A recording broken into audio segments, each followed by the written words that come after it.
उन्हां दी विचार दा मरकज सी, धुरा सी कि जो कुछ आपां अज बाहजमुखी तकने पे हां ते जो जबान तो बोल के सिद्धांत लोकां नूं दृढ़ कराने पे हां, असल विच ओदी बुनियाद उन्हां शब्द भी वरते कि धन गुरु नानक साहब जी ने रखी है।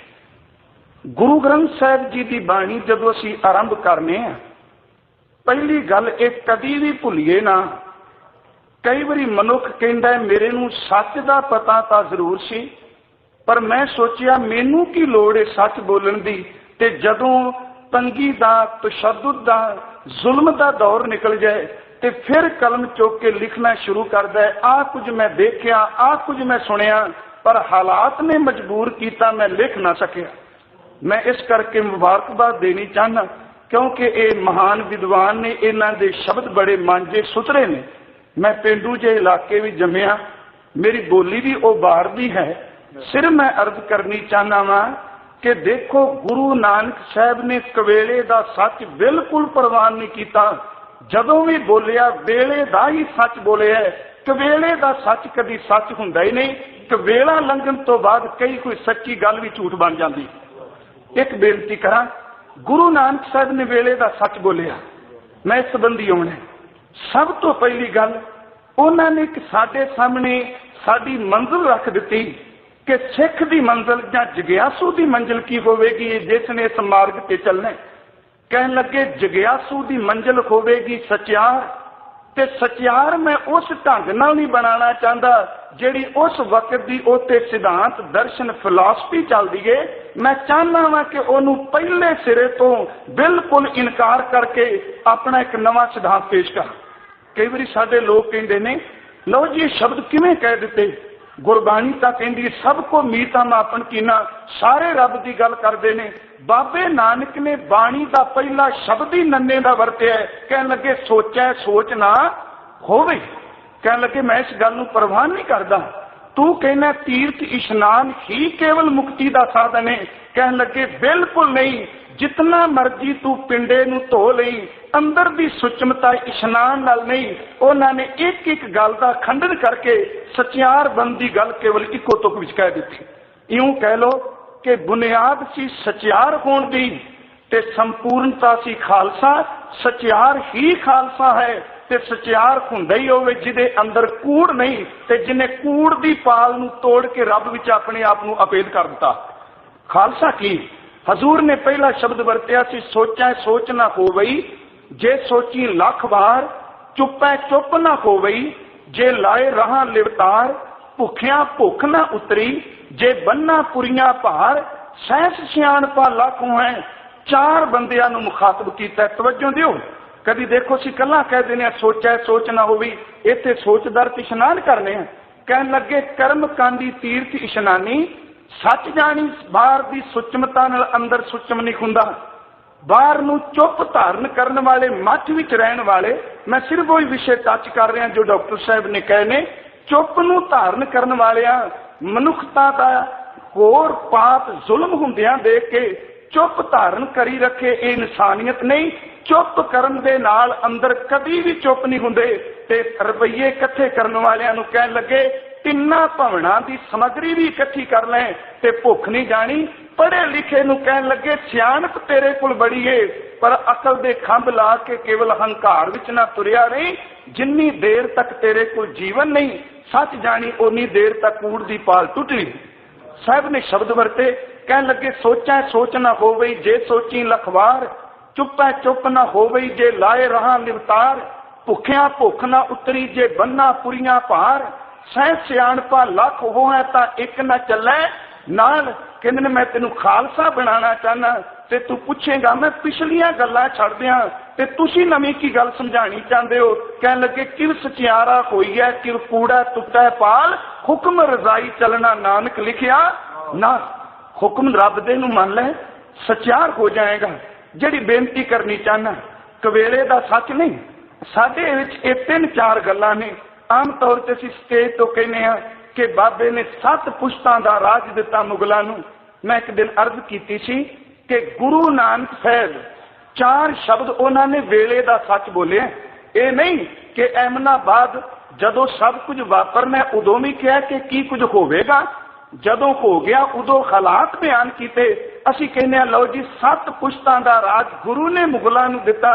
ते मैं बेनती करना हुन्ना बाणी दी रोशनी विच, इहदा मतलब गुलामी दा संगल गुरु नानक साहब ने हिंदुस्तान दे गल विच पाया? बिल्कुल नहीं। शब्दां दी टेक लैके तुरो। जेड़ा बाबा बाबर नूं पाप दी जंज दा लाड़ा कह रहा है, ओहदे आउण तो पहलां कभी पाप दी जंज दे लाड़े नूं बाबा राज करन दी इजाजत नहीं देगा। साहब ने शब्द वरते, कहन लगे जैसी मैं आवे खस्म की बाणी, तैसड़ा करी ज्ञान वेला लो। अगली तो पता की है, पाप की जंज लै काबलों ताया, पाप की जंज लै काबलों ताया, जोरी मंगे दान वेला लो। ते जदों वो आ गया उथे फिर 2 शब्द कह सन। उन्होंने जाबर शब्द नहीं वरत्या, पिछले दिन अर्ज की उन्होंने बाबर ली शब्द जमदूत वरत्या, ते ओदी फौज ली शब्द हल्के कुत्ते वरत्या सी। असीं पढ़ने हैं कि खुरासान खसमाना किया हिंदुस्तान डराया, आपे दोष ना देई करता जम कर मुगल चढ़ाया, जम कर मुगल चढ़ाया। ते जदों सिपाहियां की गल की उथे एक तुक कई कह लगे रत्न विगाड़ वगोए कुत्ती मोया सार ना कर। मैं जी बेनती करनी चाहना, गुरु नानक साहब कृपालू ने सच दी नहीं रखी। सब तो पहली गल भाई साहब मैं डॉक्टर साहब क्या पातशाह और दरबार, ते मैं बेनती करा दुनिया का बादशाह जिउंदियां तख्त नहीं छड्डदा, मरण तो पहला अपने पुत्र नूं गद्दी देनी चाहता है। सब तो वड्डा उन्हें इनकलाब लियांदा, दोनों पुत्र कोल ने, पुत्रां नूं गद्दी नहीं, गद्दी अपने सेवक नूं दित्ती है जो उहदे लायक है। हजूर ने फिर उत्थे एक शब्द वरतिया नीत बंदी, जो डॉक्टर साहब ने क्या गुरु ग्रंथ साहिब तो कहा कि नानक राज चलाया सच कोट सतानी नींद गए। गुरु नानक साहब ने सच भी नहीं रख के इत्थे फिर शब्द उन्हें भट्टा नहीं वरते। सत्य बलवंत ने कहा है कि नानक राज चलाया, वो कह लगे कला राज भी राज मत पैदा करता है। गुरु नानक साहब ने राज जोग चलाया, राजा भी होवे ते तू जोगी भी होवे। इत्थे जोगी दा अर्थ बाहर दे चिन्ह नहीं, जोग दा अर्थ तू अंदरों मिलिया होवे। जोगी दा अर्थ ही है, जोग दा अर्थ मिलाप ते जोगी दा अर्थ जिहड़ा मिलिया होए। साहब ने शब्द वरते, भट्टा ने कहा है कि राज जोग गुरु नानक साहब ने माने। ते मैं बेनती करना हुन्ना कि रब मेहर करे, गुरु नानक साहब ने साडे अंदर दी मानसिक गुलामी नूं भी दूर कीता। जिस बंदे दे अंदर दी गुलामी दे जंजीरां संगल टुट जान, एक दिन वो बंदा बाहरों आजाद जरूर हुंदा है। ते जिहड़ी आजाद दी हस्ती है ना, ओहदा रंग ही कुछ न्यारा है। मैं कई बारी बेनती करना हुन्ना, सरहंद दी धरती है, एक आजाद कौम का बंदा है ते एक गुलाम है, दोनों सूबे दे दरबार विच बैठे। हुण जिहड़ा आजाद है ओहदे ख्याल कदी पढ़ो ते गुलाम दे पढ़ो। नवाब मलेर कोटला आजाद है, वो शब्द वरता है इन्हां नूं शहीद करना, जुल्म करना बहुत वड्डा पाप है। ते गुलाम कौम का बैठा होया बंदा सुचानंद कहंदा बिल्कुल नहीं, जमदियां सूलां दे मुंह तिखे ने इन्हां नूं तोड़ देना चाहिए, क्योंकि गुलाम बंदा छेती कीतियां जबान तो सच नहीं बोल सकता। मेरे हजूर ने जिहड़े शब्द वरते ने, मैं कह के समाप्ति कर लगा। आसा की वार असीं सुनने सवेरे, आसा की वार का कीर्तन हुंदा है। डॉक्टर साहब ने जो मीरी पीरी का जिक्र किया तो मेरे चित्त विच आया, देखो कि गुरु हरगोबिंद साहब बैठे ने तख्त ते उत्थे बाबा नत्था ते अब्दुल्ला ने जदों वार पढ़ी, उन्हें यह नहीं तुलना दी वेले का सच है। ये नहीं क्या गुरु हरगोबिंद साहब के तेरे सिर दी ताज तेरी कलगी मैं रामचंद्र वर्गी लगदी, ये नहीं क्या तेरा प्रताप कृष्ण वर्गा है, ये नहीं क्या तू राजे जनक वर्गा है। उत्थे वक्त दे बादशाह नूं मुखातब करके क्या कि जेड़ी तेरी दस्तार दी शोभा है जहांगीरे दे सामने की है। वेले का सच है तो असीं बड़ी बड़ी पौड़ी पढ़ने कि 2 तलवारां बद्दियां, एक मीरी दी, एक तीर दी, एक अजमत दी, एक राज दी, एक राखी करे वजीर दी, हिम्मत बाह कोटगढ़ दरवाजा बल्ख बखीर दी, ते अखीर एक शब्द सी पग तेरी की जहांगीर दी। वेले का सच है, कुवेले का नहीं। आसा की वार अमृत वेले गायन की जाती है ते वार का संबंध सूरमियां नाल। सानू पता है भी गुरु ग्रंथ साहिब च 22 वारां ने, जिन्हां विचों 9 धुनियां भी वारां ते दित्तियां ने। इहनूं इस तर्ज विच इस धुनी ते गायो। 22 वारां विचों 20 वारां ना अज भी पौड़ियां रूप विच देखने, रामकली की वार ते बसंत की वार। बाकी जड़ियां वारां ने, एक विद्वान लिखता है कि नत्था अब्दुल्ला जी ने केवल ता केवल आसा की वार नहीं, तुसी समझो तो ढाडी वारां नाल संबंधित है। वो लिखता है कि गुरु हरगोबिंद साहब के सामने उन्हें गुरु ग्रंथ साहब दियां 22 वारां अकाल तख्त साहब ते गायन करके सुनाइया सन। उन्होंने गुरु ग्रंथ साहब दियां वारां भी गाइया। उत्थे जिहड़ा एक शब्द वरतिया है, बाहर असीं सवेरे क्यों करने, हालांकि मर्यादा अनुसार वारां शाम नूं गायन कीतियां जांदियां ने।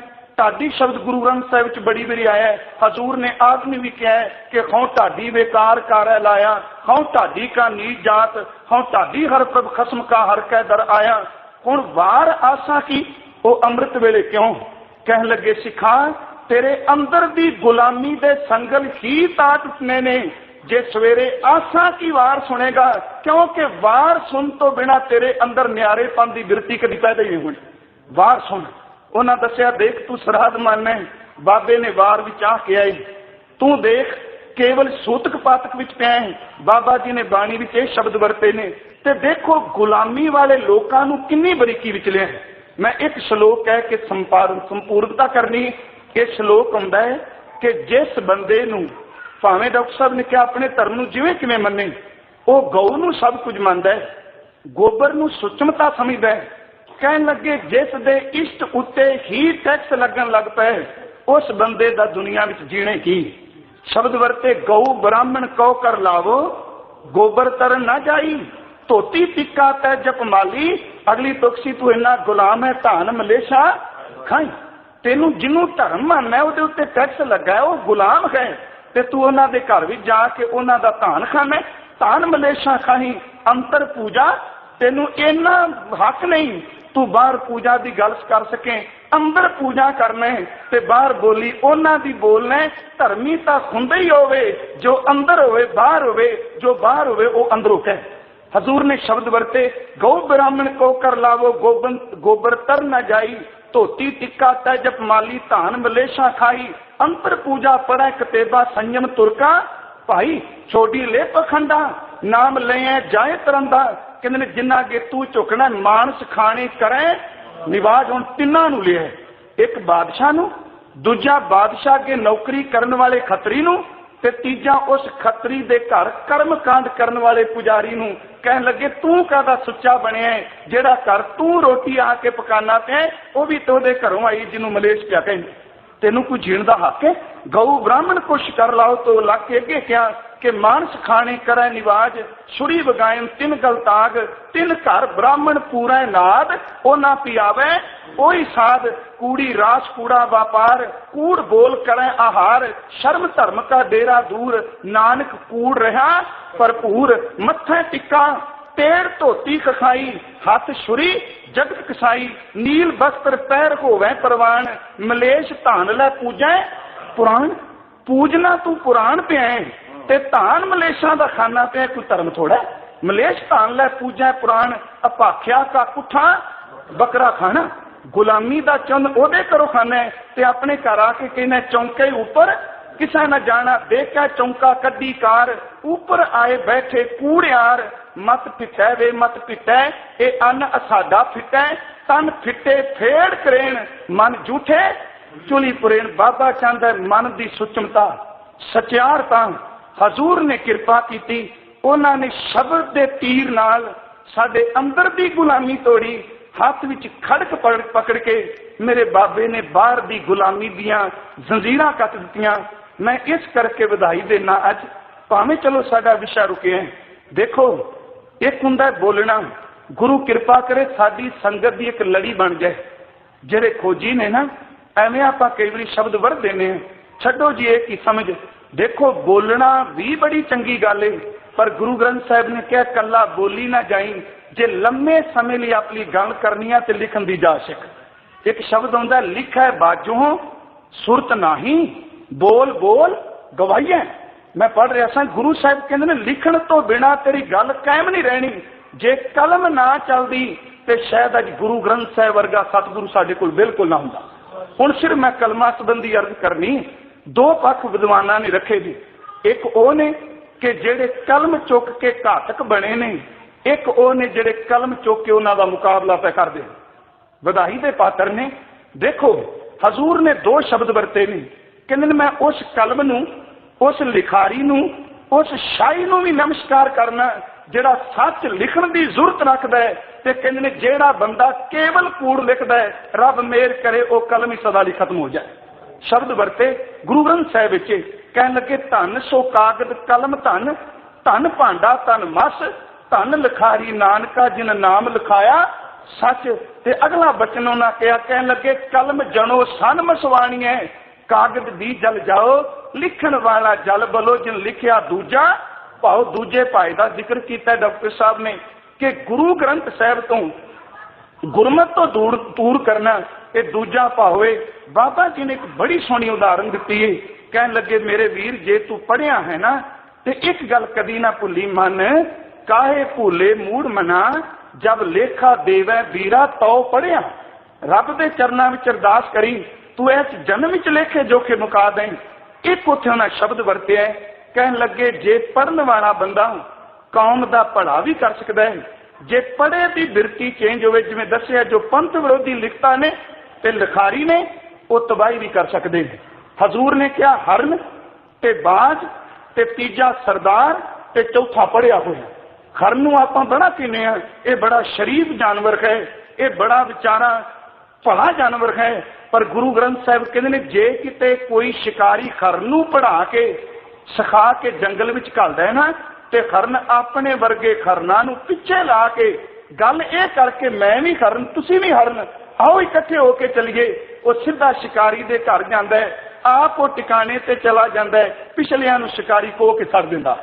ਹੁਣ ਇੱਕ ਦੀ ਅਗਵਾਈ ਕੀਤੀ, ਬਾਜ਼ ਵੀ ਉੱਡਣ ਵਾਲਾ ਪਰਿੰਦਾ ਤੇ ਜਿਨ੍ਹਾਂ ਦਾ ਸ਼ਿਕਾਰ ਕਰਦਾ ਉਹ ਵੀ ਉੱਡਣ ਵਾਲੇ ਨੇ। ਕਹਿਣ ਲੱਗੇ ਮੇਰੇ ਵੀਰ ਪੜ੍ਹਿਆ ਤੇਰਾ ਤਾਂ ਪ੍ਰਵਾਨ ਹੈ, ਹਰਨ ਤੇ ਬਾਜ ਦੀ ਤਰ੍ਹਾਂ ਆਪਣੀ ਜਾਤ ਦਾ, ਆਪਣੀ ਕੌਮ ਦਾ, ਆਪਣੇ ਘਰ ਦਾ ਨੁਕਸਾਨ ਨਾ ਕਰੀ। ਪੜ੍ਹੇ ਦਾ ਤਾਂ ਹੈ ਜੇ ਤੂੰ ਕਲਮ ਦਾ ਕੋਟ ਉਸਾਰ ਕੇ ਇਸ ਕੌਮ ਦਾ ਭਲਾ ਕਰ ਸਕੇ। ਕਿਹੜਾ ਉਸਾਰ ਸਕੇ? ਸ਼ਬਦ ਵਰਤਿਆ ਉਹਨਾਂ, ਕਹਿਣ ਲੱਗੇ ਖਰਨਾ ਬਾਜਾਂ ਤੈ ਸਿਕਦਾਰਾਂ ਇਹਨਾਂ ਪੜਿਆ ਨਾਉ ਫਾਂਦੀ ਲੱਗੀ ਜ਼ਾਤ ਫਹਾਇਨ ਅੱਗੇ ਨਾ ਹੀ ਥਾਉ ਸੋ ਪੜਿਆ ਸੋ ਪੰਡਤ ਬੀਨਾ ਜਿਨੀ ਕਮਾਣਾ ਨਾਉ ਪਹਿਲਾਂ ਦੇ ਜੜ ਅੰਦਰ ਜੰਮੈ ਤਾਂ ਉੱਪਰ ਹੋਵੇ ਛਾਉ। ਸਾਹਿਬ ਗੁਰੂ ਗ੍ਰੰਥ ਸਾਹਿਬ ਮਿਹਰ ਕਰਨ ਕਿ ਆਏ ਕੋਈ ਵਿਦਵਾਨਾਂ ਨੂੰ ਆਪਨੇ ਬੜੀ ਭਾਵਨਾ ਨਾਲ ਸੁਣਿਆ ਹੈ।